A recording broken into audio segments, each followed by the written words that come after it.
Como é espiritual toda essa história, né? Porque eu havia meditado aqui numa palavra, não havia escolhido nada, mas pedido para Deus uma palavra para a gente comentar a respeito que viesse de encontro com o só por hoje, de hoje. Não obstante, a leitura do companheiro sobre tudo que vem acontecendo, né?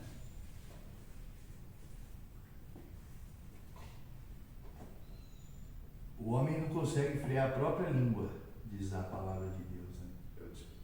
Como o companheiro leu. E da onde vem o princípio? Das contendas. As criacas, as dificuldades, os debates, do muito falar. A Bíblia fala pra gente em Provérbios que até o tolo, quando se cala, ele é reputado por sábio, ou seja, ele é tido como sábio. E não é o que entra pela boca o que contamina o homem, mas sim o que sai. A nossa boca, ela tem o poder de abençoar e de amaldiçoar. E a Bíblia ainda fala que o homem, ele dará conta de toda palavra frívola que sair da sua boca. A literatura fala sobre princípios espirituais. O programa é espiritual. Então, se tem um princípio espiritual, eu tenho que entender o princípio. Quais são os princípios espirituais? Da recuperação a gente sabe, mente aberta, boa vontade e honestidade. Aí a gente tem abnegação, humildade, aceitação, fé, confiança, compromisso. Cada passo tem os seus princípios espirituais. E os princípios espirituais são necessários para mim poder praticar o passo. É a mesma coisa que uma receita de um alimento. Eu vou fazer um bolo, mas eu não sei quais são os ingredientes. Eu não vou fazer o bolo. Para mim praticar um programa espiritual, porque esse programa é espiritual, eu tenho que saber quais são os princípios. E eu tenho que praticar esses princípios. Aí fala pra gente o seguinte: nossa, mas que negócio meio estranho, careta ou até babaca, né? Falar de princípio espiritual. Aí no segundo passo fala o seguinte, lá no livro azul: muitos de nós não acreditavam ou aceitavam essa ideia da necessidade de fé e sanidade. Até depois descobrimos que os outros passos não funcionariam se a gente não desse esse passo com fé e com sanidade. Por que fé? Eu tenho que acreditar que esse negócio vai mudar. E não depende de mim, depende de Deus. Agora eu tenho que mudar, eu tenho que ter uma nova conduta. Aí eu estava lendo aqui, antes da leitura, gostaria de ler um salmo de apenas 3 versículos. O salmista Davi, ele disse o seguinte, Salmo 133, fala o seguinte: quão bom e suave é que os irmãos vivam em união. É como óleo precioso sobre a cabeça, que desce sobre a barba de Arão, e que desce a orla das suas vestes. O que é o óleo precioso? É a unção, é o azeite precioso, que desce sobre a barba de Arão, desde a cabeça até a barba de Arão. É como o orvalho de Hermon, que desce sobre os montes de Sião, porque ali o Senhor ordena a bênção e a vida para sempre. O que a gente entende por isso? Que essa unção, que essa bênção, que esse orvalho que vem do céu, que é andarmos com uma conduta com Deus, isso traz bênção e vida para a gente. Senão não traz. Se eu não tenho tal conduta. Aí veja bem o que fala para a gente ainda no livro lá de Coríntios, capítulo 11, versículo 17, diz o seguinte: nisto que vou dizer-vos, apóstolo Paulo dizendo, tá? Nisto que vou dizer, não vos louvo, pois vos reunis não para melhor, senão para pior. Antes de tudo, ouço que quando vos reunis na igreja, há entre vós divisões, e em parte o creio. Olha só, eu não escolhi. Olha o que está falando. Nisso que vou dizer-vos, não vos louvo. Ou seja, não estou gostando. pois vos reunis não para melhor, mas sim para pior. Antes de tudo, ouço que quando vos reunis na igreja, há entre vós divisões, e em parte eu creio. Eu vejo sim que está acontecendo. E até importa que haja entre vós diferenças. É necessário que tenham diferenças. Por quê? Para que os que têm a aprovação de Deus se manifestem no nosso meio. É necessário que tenha diferença. Para que aqueles que estão tendo uma boa conduta e têm a aprovação se manifeste, seja destacado.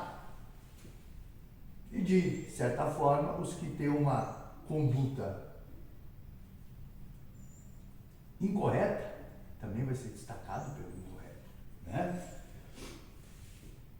Quando vos reunir no mesmo lugar, não é para comer a ceia do Senhor, pois quando comeis, cada um se apressa a tomar a sua própria ceia. Assim, um tem fome e o outro se embriaga. Ou seja, o que acontece? O que é a ceia do Senhor? É sobre a morte de Cristo, é a crença de que Cristo vai voltar para buscar a igreja. Só que muitos não estão aí para celebrar a ceia da volta de Cristo, e sim para encher a pança. É o que o apóstolo falava na época. Outros para beber vinho e se embriagar, não para partilhar o sangue de Cristo. O pão era o corpo, o vinho era o sangue. Só que estavam reunidos ali não com o intuito real, o propósito real. Qual que é o propósito real? Recuperação, santidade, salvação, buscar Deus. Da mesma maneira que lá atrás estavam ali dentro de uma igreja, mas não para ceiar a ceia do Senhor, e sim encher a pança, e sim se embriagar com vinho, muitas vezes dentro de centro de reabilitação não está pelo propósito. E consequentemente vem um monte de contenda. Por quê? Porque não tem uma conduta reta com Deus. É isso que fala pra gente. Eu vejo que nessa manhã é uma espiritualidade de exortação. Puxão de orelha. Não para todos. Cada um sabe se é para você ou não. Veja bem ainda. Não tendes casa onde comer e beber, ou menosprezais a igreja de Deus, e envergonhar os que nada têm. Que vos direi? Louvar-vos-ei? Nisso eu não vos louvo. Ou seja, o que acontecia na época? Todos eles tinham casa para comer, para beber, fazer tudo, mas não, ia lá. E com isso envergonhava o nome de Deus. Por quê? Porque não tinha uma conduta. A conduta não era ilibada. Pois eu recebi do Senhor o que também vos ensinei, que o Senhor Jesus, na noite em que foi traído, tomou o pão, e tendo dado graças, o partiu e disse: isso é o meu corpo, que é entregue por vós, fazei isto em memória de mim.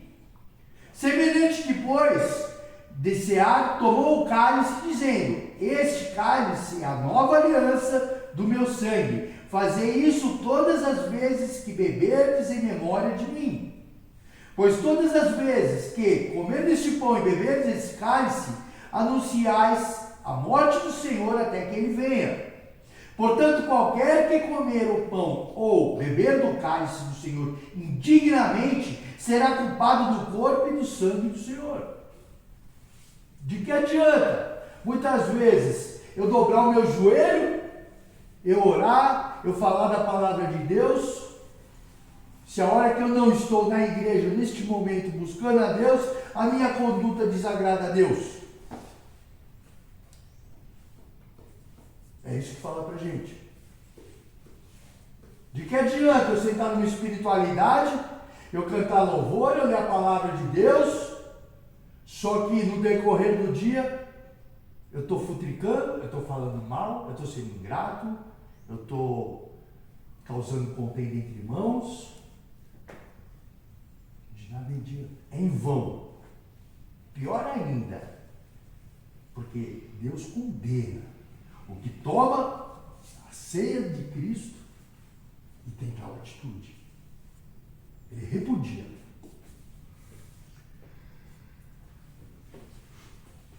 Examine-se o homem a si mesmo antes de comer deste pão e beber deste cálice.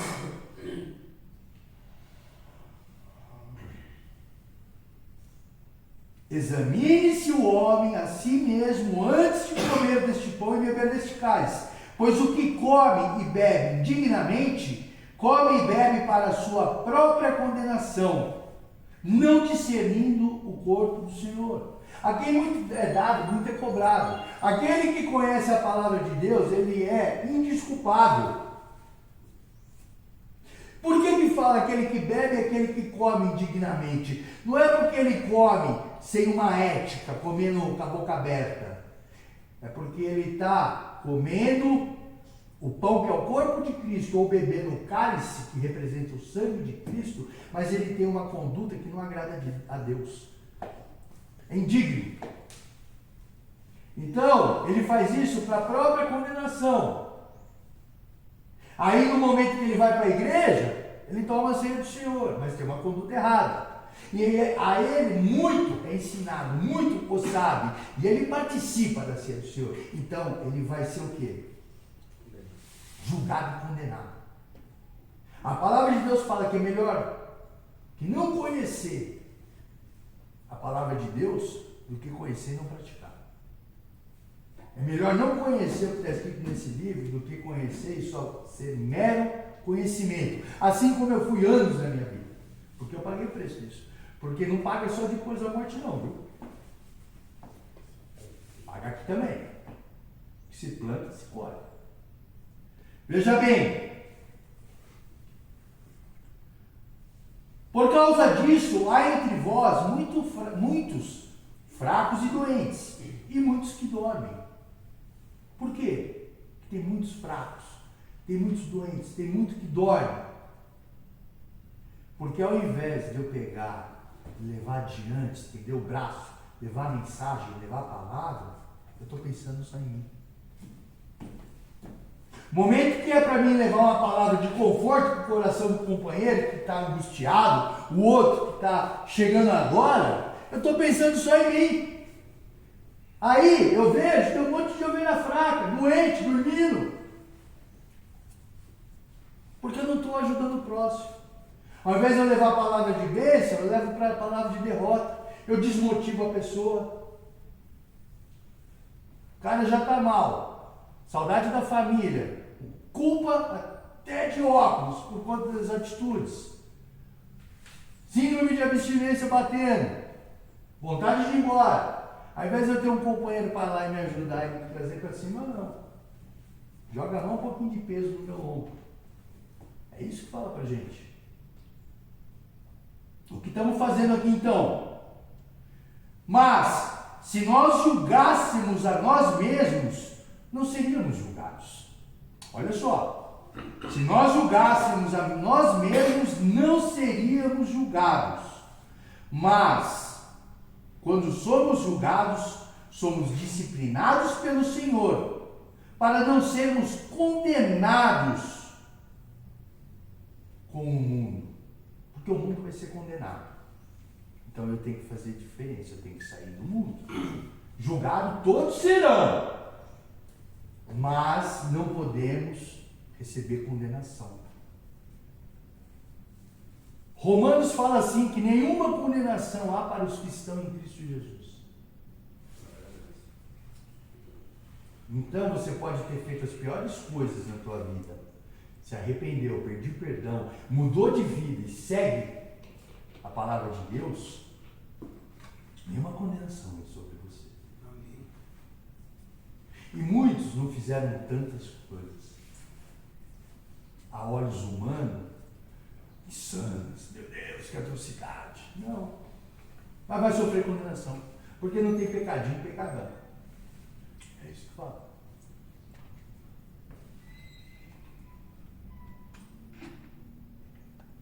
O mundo passa com a sua concupiscência, mas a palavra de Deus ela permanece para sempre. A Bíblia fala ainda, não ameis ao mundo nem as coisas que há no mundo, porque se alguém amar ao mundo, o amor do Pai não está nele. Aquele que constitui-se amigo do mundo, ele se faz inimigo de Deus. Está na palavra. Aí eu te pergunto, responda para você mesmo, não para mim. O que o mundo trouxe para você de bom? O que você tem lá fora de patrimônio que o mundo te trouxe? Bandalheira, farra, prostituição, droga, bebida, jogo e tudo aquilo. Agora, se você tivesse recusado, rejeitado, aberto mão das vontades do mundo e servido a Deus, o que você teria hoje? Mas ainda há tempo. Põe a boca no pó, talvez haja esperança. Enquanto há fôlego de vida, há esperança. É por isso que você veio para cá. Nada está perdido. Porque senão Deus não teria, com um excelente carinho e amor pela tua vida, praticamente pinçado você da onde você estava e conduzido você a um local para aprender de Deus ou para voltar para os caminhos de Deus. Nada é por acaso. Nada é por acaso. O negócio não é parar de usar droga, rapaziada. O negócio não é parar de beber. Porque de que adianta você parar de usar droga, parar de beber e não ter uma vida reta que agrada a Deus? Temos que entender que estamos aqui para quê? E eu também, dia a dia, estarmos cada vez mais próximos de Deus. É para isso que estamos aqui. Para cada dia estarmos próximos de Deus.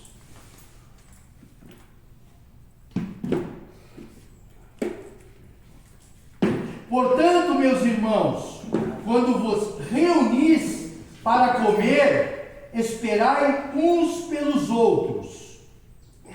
Mas se algum tiver fome, come em casa, para que não vos ajunteis para a condenação.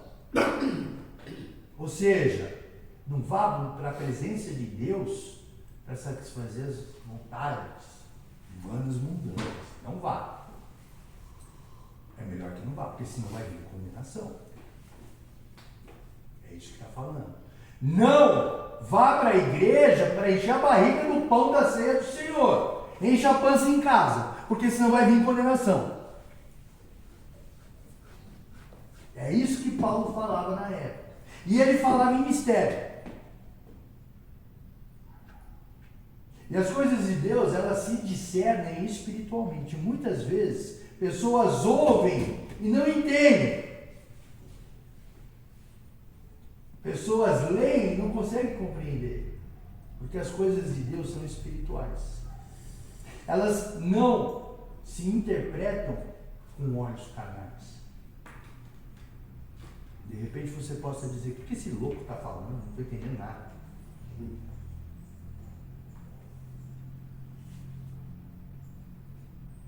Quanto às demais coisas, ordená-las-ei quando for ter convosco. Foi o que Paulo disse.